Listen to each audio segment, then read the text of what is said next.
আপোনালোক সকলো আমাৰ ঘৰলৈ আহিলে বৰ ভাল পাইছোঁ আৰু এই সুযোগটো গ্ৰহণ কৰিবলৈ পাই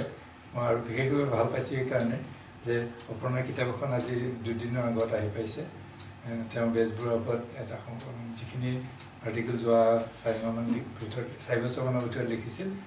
ভাবিলে প্ৰকাশ কৰা ভাল হ'ব নহ'লে য'তে ত'তে পৰি থাকে সেইকাৰণে আমি কিতাপখন প্ৰকাশ কৰি আছোঁ আৰু ডক্টৰ বমুলৈ অনুৰোধ জনাইছোঁ আজি ফৰ্মেলি উন্মোচন কৰি আমাৰ কিতাপটো কৰিব তাৰ আগতে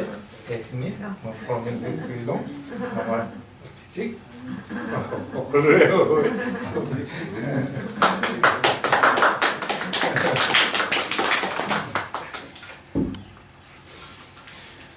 পৰম শ্ৰদ্ধেয় মহন্ত ছাৰ আৰু মোৰ পৰম শ্ৰদ্ধেয়া অপৰ্ণা বাইদেউ বন্ধুসকল আমি ছাৰৰ ঘৰলৈ আন এটা কাৰণতে আজি আহিছিলোঁ কিন্তু আহি গম পালোঁ যে বাইদেউৰ এখন শেহতীয়া কিতাপ ওলাইছে আৰু কিতাপখন ওলোৱা বুলি ভাবি বৰ ভাল পাইছোঁ আৰু ছাৰে এই কিতাপখন মোক উন্মোচন কৰিবলৈ কোৱাৰ কাৰণে মই সঁচাকৈ মানে পৰম অনুগৃহীত অনুভৱ কৰিছোঁ অপৰ্ণা বাইদেউৰ যিখিনি কিতাপ এতিয়ালৈকে আমি পঢ়িছোঁ প্ৰথম অভিনৱ নাৰীৰ সন্ধানত তাৰপিছত তগৰৰ দুখ আৰু অন্যান্য প্ৰবন্ধ তাৰপিছত বাইদেৱে শ্বেক্সপিয়াৰৰ পৰা কয়জিলৈ তাৰ মাজত কিবা আছিলে যে মনটো নপঢ়াকৈ যাব পাৰে কেতিয়াবা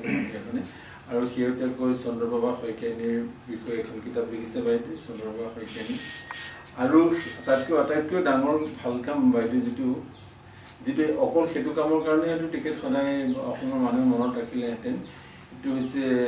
আইদেউৰ জনাকী বাতৰ যে সম্পাদনা কৰিলে এটা গুৰুত্বপূৰ্ণ কাম মোৰ নিজৰ একেবাৰে অতি নিষ্ঠাৰে কোৱা বিশ্বাসৰ পৰা মই এটা কথা কৈছোঁ যে বাইদেউৰ কিতাপবিলাকৰ যিমান আলোচনা সমালোচনা হ'ব লাগিছিলে অসমত হোৱা নাই কিন্তু মোৰ এটা দৃঢ় বিশ্বাস এই কিতাপবিলাক আকৌ 50 বছৰ 100 বছৰ পিছত হ'লেও কিন্তু অসমৰ মানুহে কান্দি শুনিব বাইদেউ কোৱা কথাবোৰ বিশেষকৈ অভিনৱ নাৰীৰ সন্ধানত বা তগৰৰ দুখ আৰু অন্যান্য প্ৰবন্ধবিলাকত বাইদেউ যদি ইমান মৌলিক চিন্তা কৰি মৌলিক মানে ব্যাখ্যা দিছিলে বিভিন্ন আমাৰ সামাজিক ৰাজনৈতিক সমস্যাবোৰৰ বা কিছুমান সাহিত্যৰ কিছুমান কিতাপৰ বিশেষকৈ কিছুমান কিতাপ বা সাহিত্য জগতৰ কিছুমান গতি প্ৰকৃতিক লৈ ইমানেই মৌলিকতা কৈছিলে মোৰ বিশ্বাস অসমৰ পাঠক বহুতেই গ্ৰহণেই কৰা নাই কিন্তু এটা সময় আহিব যেতিয়া ইয়াৰ আকৌ পুনৰ মূল্যায়ন হ'ব মানে আকৌ গতি চাব কিতাপবোৰ মই বিশেষকৈ আলোচনাৰ ফালৰ পৰা কৈছোঁ নিশ্চয় চিৰিয়াছ যিসকল পাঠক সেই পাঠকসকলে বাইদেউ কিতাপবোৰ পঢ়িছে এইখন কিতাপবোৰ বাইদেউ বেজবৰুৱাৰ বিষয়ে এইখন কিতাপ লিখিছে নিশ্চয় বাইদেউ মই বেজবৰুৱাৰ বিষয়ে লিখা প্ৰবন্ধ ইতিমধ্যে পঢ়িছোঁ প্ৰবন্ধৰে সংকলন গতিকে এই কিতাপখনো নিশ্চয় বিদ্যুৎ সমাজে এই কিতাপখন মানে গুৰুত্ব সহকাৰে গ্ৰহণ কৰিব কাৰণ বাইদেউৰ কিতাপ অন্য এক দৃষ্টিৰে বেজবৰুৱা কিতাপখন অন্য এক দৃষ্টিৰে বেজবৰুৱা এই কিতাপখন এখন আপুনি লগ পায়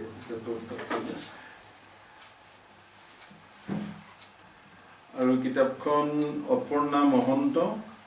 ওপৰত ধুনীয়া এখন ছবি আছে বাহিৰ পৰা দিছে আৰু এইখন শিৱসাগৰ ছবি পুৰণা আলোচনীৰ মিলনৰ পৰা দিছে হয় মান্নাত প্ৰকাশনে বাইদেউৰ প্ৰথম কিতাপখন উলিয়াইছিলে না প্ৰথম মান্নাত প্ৰকাশনে উলিয়াইছিলে ডিব্ৰুগড় অন্য এক দৃষ্টিৰে বেজবৰুৱা আৰু ইয়াত বাইদেউ এটা কৃতজ্ঞতা স্বীকাৰ কৰিছে যিবিলাক কাকত আলোচনীত এই প্ৰবন্ধখিনি আগতে প্ৰবন্ধলানি ওলাই গৈছিলে সেই তাৰ সম্পাদকসকলক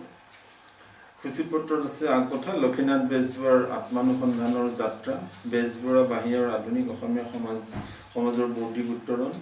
বেজবৰুৱাৰ অসম প্ৰেমৰ উৎস আৰু প্ৰকৃতি বেজবৰুৱাৰ দেশপ্ৰেম আৰু আজিৰ অসমীয়া বেজবৰুৱাৰ সাহিত্যত নাৰীৰ সামাজিক স্থিতি ভদুৰীৰ পৰা ললিতী কাকতিলৈ বেজবৰুৱা আৰু নাৰী মুক্তি বেজবৰুৱা আৰু ডিব্ৰুগড় মহিলা সমাজ শিৱসাগৰত বেজবৰুৱা ইয়াৰ উপৰিও বাইদেৱে বিভিন্ন আলোচনাত বেজবৰুৱাৰ প্ৰসংগ টানি আনিছে আগৰবোৰ কিতাপত মই আশা কৰিছোঁ এই কিতাপখনে অসমৰ বৌদ্ধিক যিটো ইতিহাস সেই ইতিহাসত নিজৰ ঠাই এখন উলিয়াই ল'ব পাৰিব যদিও বেজবৰুৱাৰ সম্পৰ্কে বহুত আলোচনা হৈছে কিন্তু মই হয়তো জানো বাইদেউ ইতিমধ্যে যিখিনি প্ৰবন্ধ কৰিছোঁ বাইদেউ সদায় নিজৰ এটা মৌলিক চিন্তাৰে দৃষ্টিকোণেৰে সৈতে কথাবোৰ মানে বিশ্লেষণ কৰে ইয়াকে কৈ মই বাইদেউক অভিনন্দন জনাইছোঁ লগতে মই মহন্ত ছাৰক অভিনন্দন জনাইছোঁ মহন্ত ছাৰে বাইদেউৰ যে ইমান মানে বাইদেউক সহায় কৰি থাকে দুইজনে ইজনে সিজনক এইটো আমাৰ কাৰণে সদায় এটা উৎস মানে এইটো এটা অনুপ্ৰেৰণাৰ এটা উৎস ইয়াকে কৈ মই কিতাপখন আনুষ্ঠানিকভাৱে উন্মোচন কৰা হ'ল বুলি ঘোষণা কৰিলোঁ ধন্যবাদ ছাৰ